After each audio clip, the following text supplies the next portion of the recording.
Hello, this is Chuck Ridgway, Automation Technology Manager at Horner. Thanks for joining us for another Tuesday live stream. We've got a good one for you today. Here it is. Today is part 2 in a 2-part series about implementing a custom user interface in the Horner OCS. So last week in part 1, we covered the graphics portion of a custom user interface. This week, it's all about the fonts. Okay, so here's the scenario for this series, last week and this week. While normally you design your own user interface screens for the machines that you work on, this time you've been handed a pre-designed user interface scheme. You've been given mock-ups of all the screens, what the graphic looks like, what the fonts look like, how big they are, how all the screens are organized, what all the navigation does. Everything's predetermined.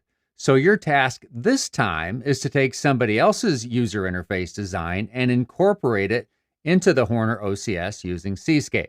So how do you go about that?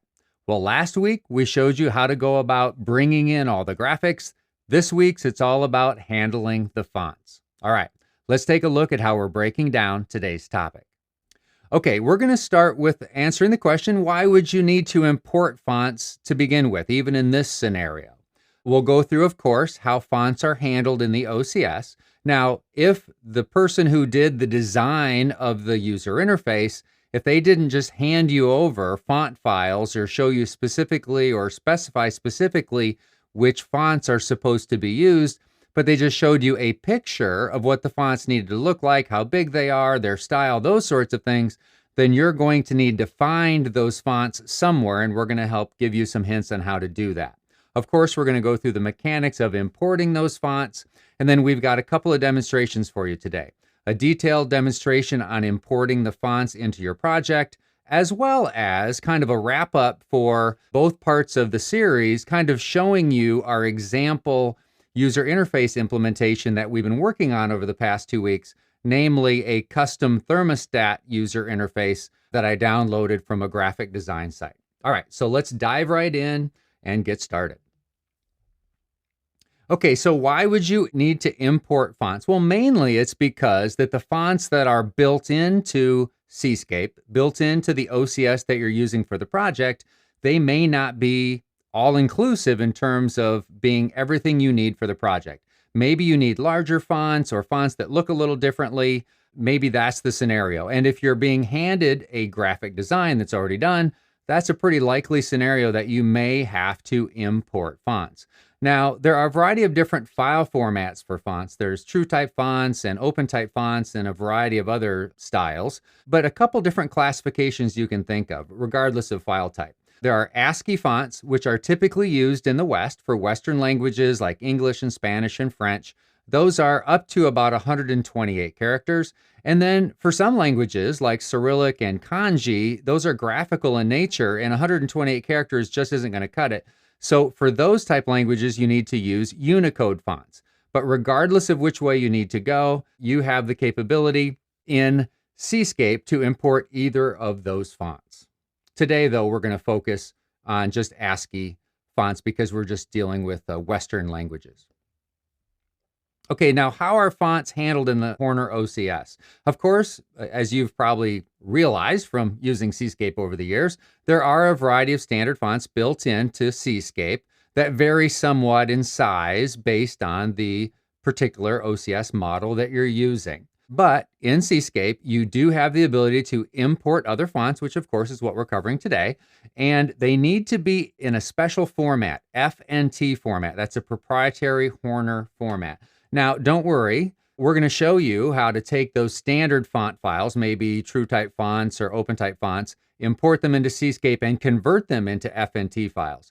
Now, another note, and that is this: when we release Canvas here in a few weeks, the Canvas series, it takes TrueType fonts, as does the XL15 Plus if you happen to be using that controller. But today we're really going to talk about the FNT files that is currently supported by a majority of our product line. So what specific font tools are included in Cscape to help you import and deal with fonts? Well, there's 3 tools we're going to go through: the Font Manager, the Font Creation Wizard, and the Font Editor. And they're all accessible from the Tools menu in the graphics editor itself. All right, let's start with the Cscape Font Manager. Now, the Cscape Font Manager is the tool you would use to import an already created FNT file. So maybe one you used on a previous project, maybe one your colleague provided you, maybe one that you downloaded from a Horner website. If it's already in an FNT file format, which is Horner specific, then you can import it directly from the Cscape Font Manager. Now, keep this in mind. Once you've imported a font into your project using the Font Manager, the information for that font is contained and stored in the CSP file. So when you hand that project over to a colleague or maybe to a customer, all the specific font information will be at that point contained within the CSP file. So you don't have to hand over the FNT file separately.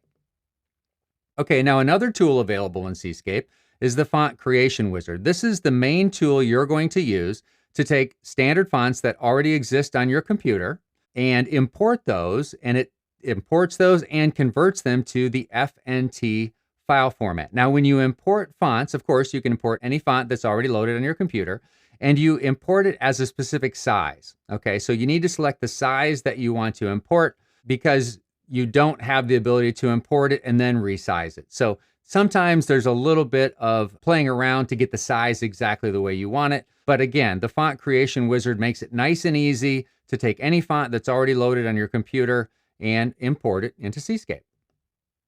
Now, the last tool we're going to talk about is the Cscape Font Editor. Now, one case in which you could use it is probably not very likely, and that is if you wanted to design your very own font from scratch, pixel by pixel. This is a tool that would allow you to do that, but I doubt that's what you're going to use it for.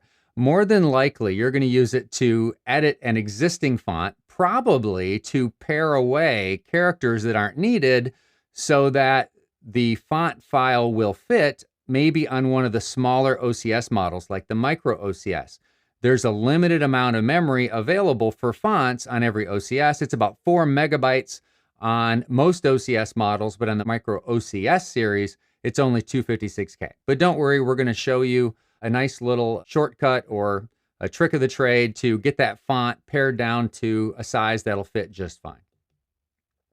Now, assuming that when you're handed this custom user interface design, that they don't hand you a font file at the same time or name the file that you need to find, you're going to need to find a font somewhere that matches fairly closely the characteristics of what they're looking for as part of the design. So maybe what you have is a graphic image that shows this is what I want each screen to look like, but they don't name the font specifically that needs to be used there. So you need to find fonts of the same style, and then of course import them in the appropriate size. Now, where can you find those files if they don't just provide them to you? Well, you can start in your Windows computer. In your Windows Fonts folder, you'll probably find dozens and dozens of fonts that you can peruse, and there's a pretty good chance there's one there in there already that mimics pretty closely what your customer or the graphic designer is looking for.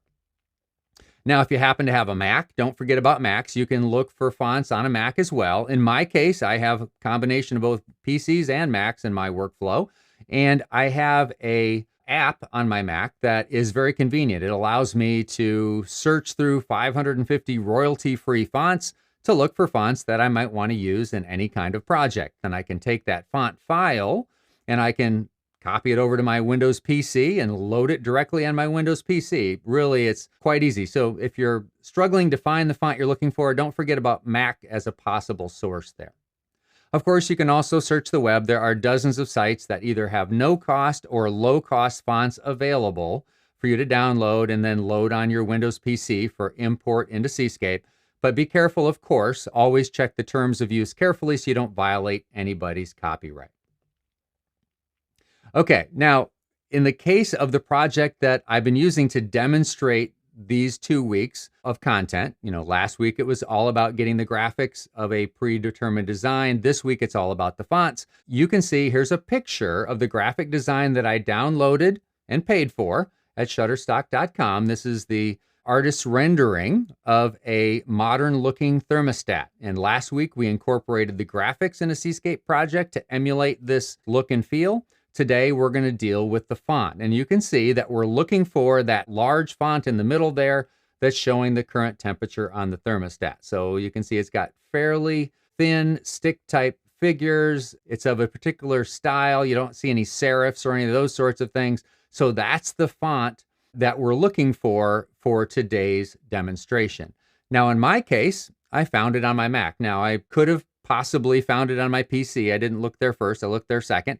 And this is an app that I used called 550 Free Fonts or whatever it's called. And I was able to find a font on there called Newchester that very much mimicked what I was looking for to match the graphic design that I was basing my particular project on. So I took that file, copied it over to my Windows PC. It happened to be an OTF file, which stands for Open Type File. Double-clicked on the file. It loaded right into the Windows PC, no problem. And then it was there available for me to import into Cscape.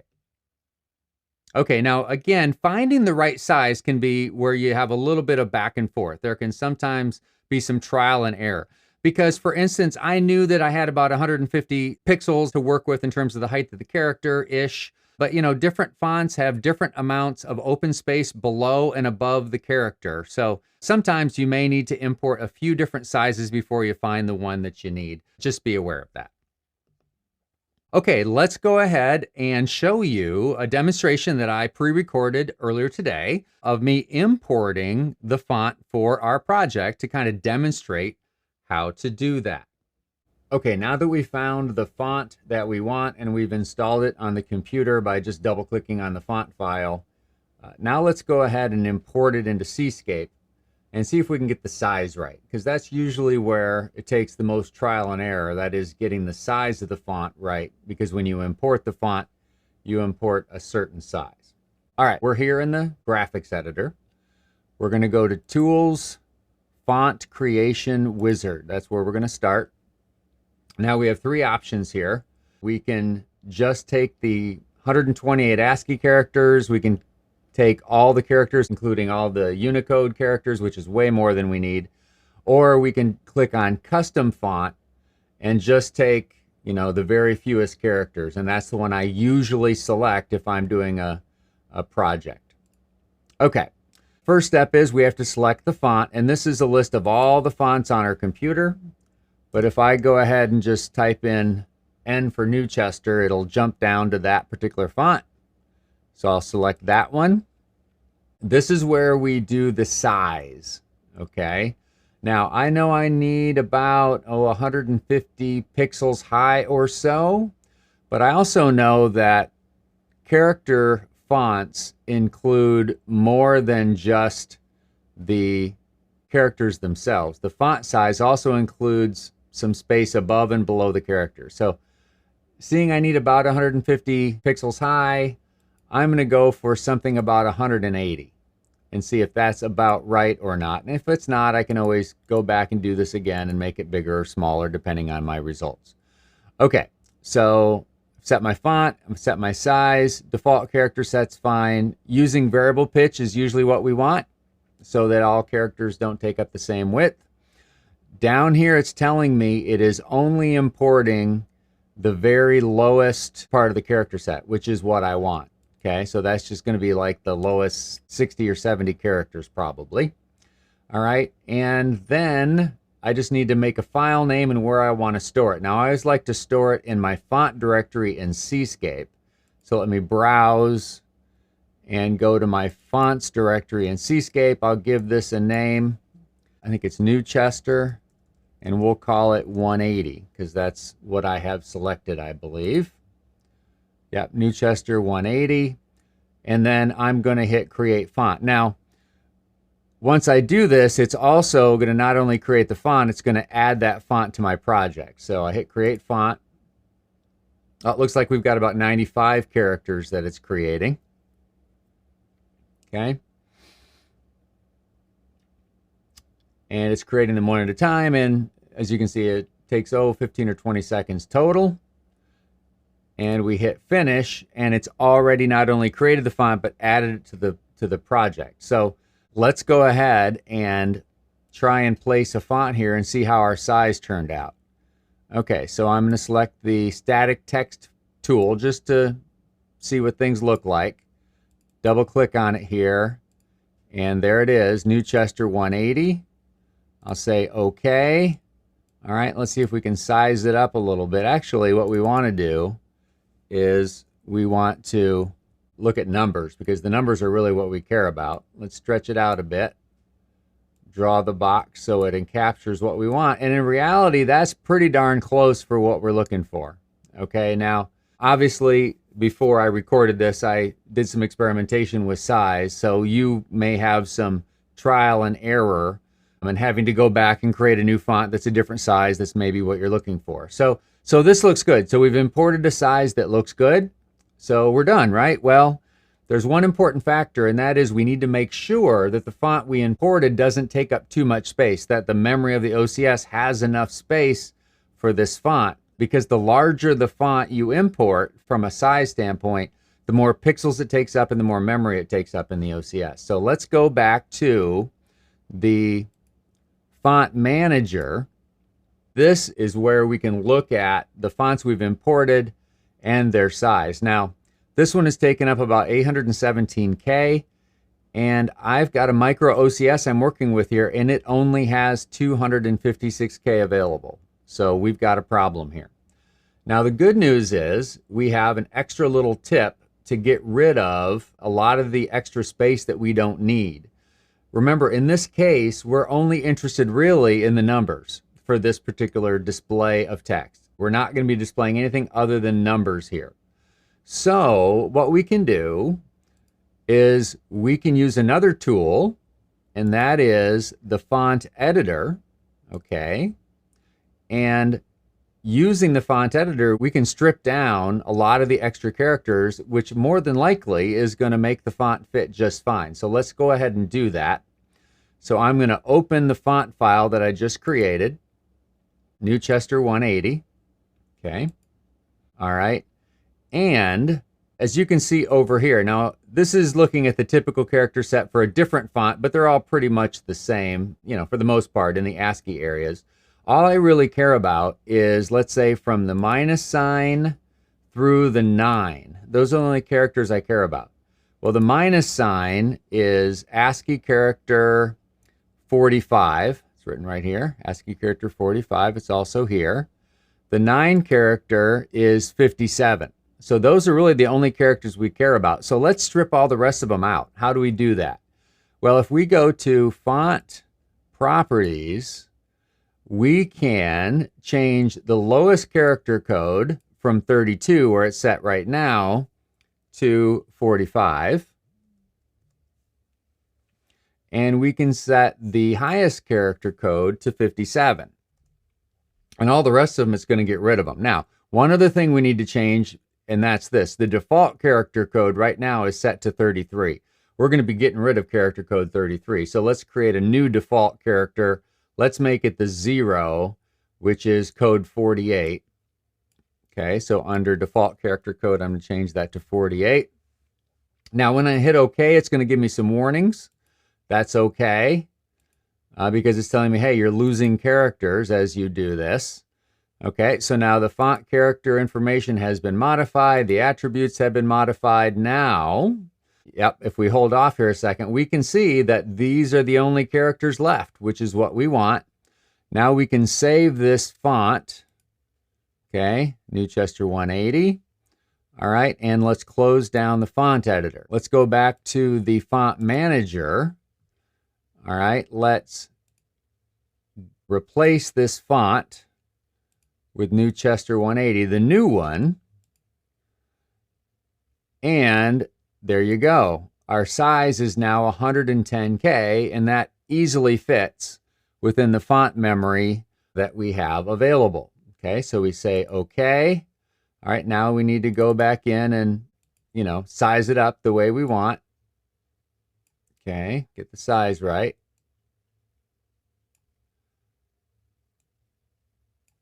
All right. And there we go. So that's pretty much what we're looking for right there. That font should do what we need for our project. So hopefully you found that useful, seeing all the steps involved in importing a font, as well as a little trick there at the end on how to strip away extra characters if you don't need them, to help you fit the font into maybe limited memory space like you might have on a micro OCS. And keep in mind, smaller fonts, maybe 20 point or 50 point, are going to take up a lot less space and probably won't need as much paring away as that great big 180 point font was that I used here. Okay, so to kind of wrap up this two-part series, remember last week we imported the graphics from the graphic design. This week we worked on importing the font for the graphics design. I've got another demo that I recorded for you earlier today that kind of walks through the graphic design in total so you can see what it looks like. Okay, let's head to the graphics editing area and take a look at our final design here. So last week, we mentioned the fact that we started with an artist's rendering, which we did a little bit of work on in our graphics editor, not in the Cscape graphics editor, but in my case, I used one of the Adobe tools. You could use any graphics editor of your choice. And basically, I deleted all the things from the artist's work that was changing. So anything that would change. Now, I probably should make this degrees F, degrees C change as well, but I didn't do that, just so you know there. So these are all the things that aren't changing. Okay, so those are the background. And then I added a few things on top of that. So one thing I added on top of that was this area over here on the right. So this is on the top layer, if you will, except for there's some buttons on top of this. So I guess you can consider this in the middle layer. So this is an object, an animation object. And as we increment and decrement and the temperature set point goes up and down, the picture that's drawn here is going to change with a varying number of dots. So that's how we did our, I guess, virtual bar graph for that part of the drawing.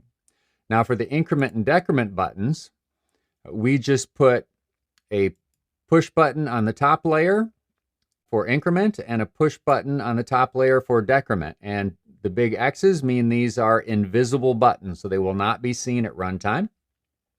If I double click on here, you'll see I've just assigned a standard bit type or Boolean type variable to each of these individual push buttons. And I have logic that basically adds or subtracts from the temperature set point when these are pressed. Over here, I added a data field that shows the current set point, that I'm either heating or cooling to.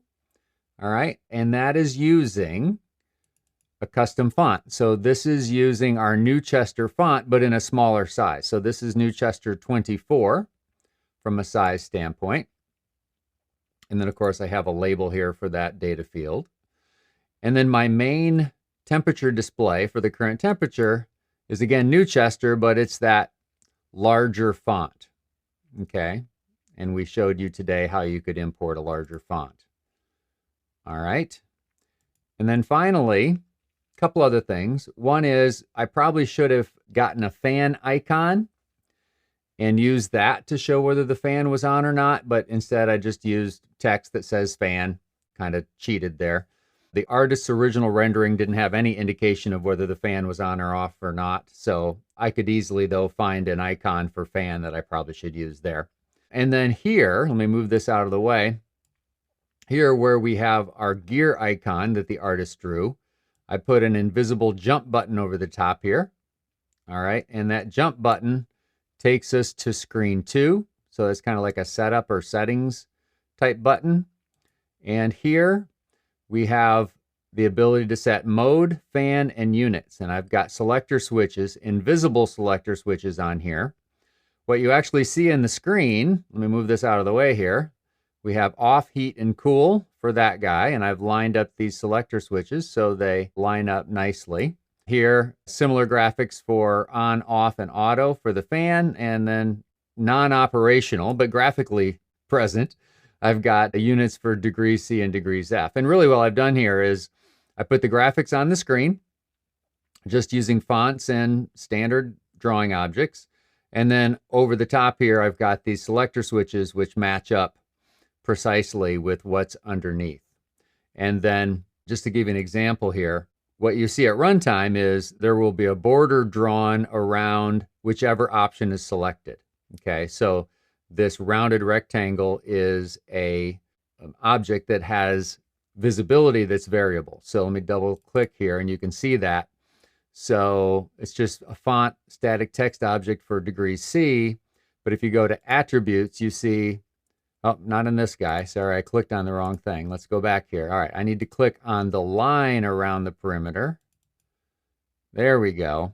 This rounded rectangle, now that I've clicked on that, and I look at the attributes for this guy, you can see this line will be drawn if degree C is selected because it's dynamically visible, and only when the first bit of this variable is on will that be there, that rounded rectangle be there. So of course, normally there would be just one of the, either degree C will be highlighted with a rectangle or degrees F will be. And that's the way all of these work for both mode, fan, and units, for all of those. Okay, and then this is a graphic, which should be fairly obvious that people are going to press that to escape. And then I put a invisible escape button over the top. One last thing here. On this jump button, I had to enable allow escape to return. And that way, this escape button, simulate escape, will get you back to that screen. Okay, so that's what it looks like in Cscape. Now let's take a look at what it looks like on the bench. Okay, here's our main screen. You can see in the large numbers, we have the current temperature, currently at 69 degrees. Lower left-hand corner, in the small print there, that's the current set point. We're in heating mode because you see a little sun icon there at the lower left-hand instead of a snowflake icon. If we want to change the set point, I can increment or decrement it using the plus and minus keys. And you can see in the lower left-hand corner, the set point changing. And you can also see the dots moving up and down as I make changes as well. Okay. If I want to change the mode, I can press the gear icon here. I can go into cooling mode. I can go into auto mode with my fan if I choose, or maybe just turn it on. Change the units, although I don't have any other logic supporting that, but that's all in there. Okay. And then when I'm done, I press the little X button there, which is effectively an escape. Okay, now I've actually got this connected onto my home network. Now, for those of you who joined me a few weeks ago, I showed you how to implement or to use OCS in an Apple HomeKit environment, which is what I have in my home. So let me go ahead and turn on my phone here. Okay, so you can see there on the lower right-hand side in blue letters, a 69. That really is a live look at the temperature of the OCS that the OCS is generating there. Okay, and you can see it also says that we're cooling to 70. So I can, using my phone, I can also make changes. Okay, so we're cooling to 70. Let's change it to heat. Okay, and you'll see it reflected there on the OCS with the little sun icon. We can also change the 70. Let's heat it up to 73. Okay, and you can see it's reflected there on the OCS screen in the lower left-hand corner as well. So it's live both on the OCS side as well as on the Apple side. Let me turn it back to heat. And we're done there. Okay, so that's a demonstration of how to implement a custom user interface through both graphics as well as fonts. So I hope the past couple of weeks have been useful to you. I know that I've had several occasions where I've been handed a pre-designed user interface and the customer said, hey, this is what I want to use. So the last 2 weeks, we've showed you how you can do that if that happens in your situation. Okay, so this is the part of our program where I remind you that we are here every single Tuesday at 2 o'clock, whether we're fully live, partially live, or pre-recorded based on my travel schedule. But we always have folks standing by to answer your questions. If you're watching live, give us those questions in the chat section. If you're watching on replay, give us those comments and questions in the comment section. We'll get back to you pretty darn quickly. This week, we've got an advanced course that's going on, so you don't see it there on the screen because it's too late to attend that one. It's going on right now. But if you missed this week's course, don't forget to sign up for one of our future courses, whether they're basic or advanced. Here are the ones that we've already got scheduled for the 2024 training season. And we'll probably add some more before it's done. Okay, there's lots of ways to interact with Horner Automation online, whether it's our website, whether it's our YouTube channel, or whether it is LinkedIn. So we look forward to interacting with you online.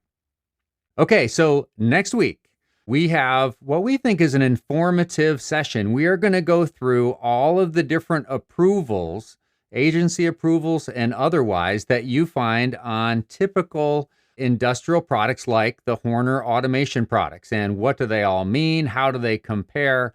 Those sorts of things. So don't miss next week's program. If you haven't done so already, don't hesitate to subscribe to our channel. It doesn't cost anything. And if you choose notifications, then you'll be notified every time we go live or every time we post a new video. Okay, so until next week when we talk agency approvals, let's all get out there and do us some good.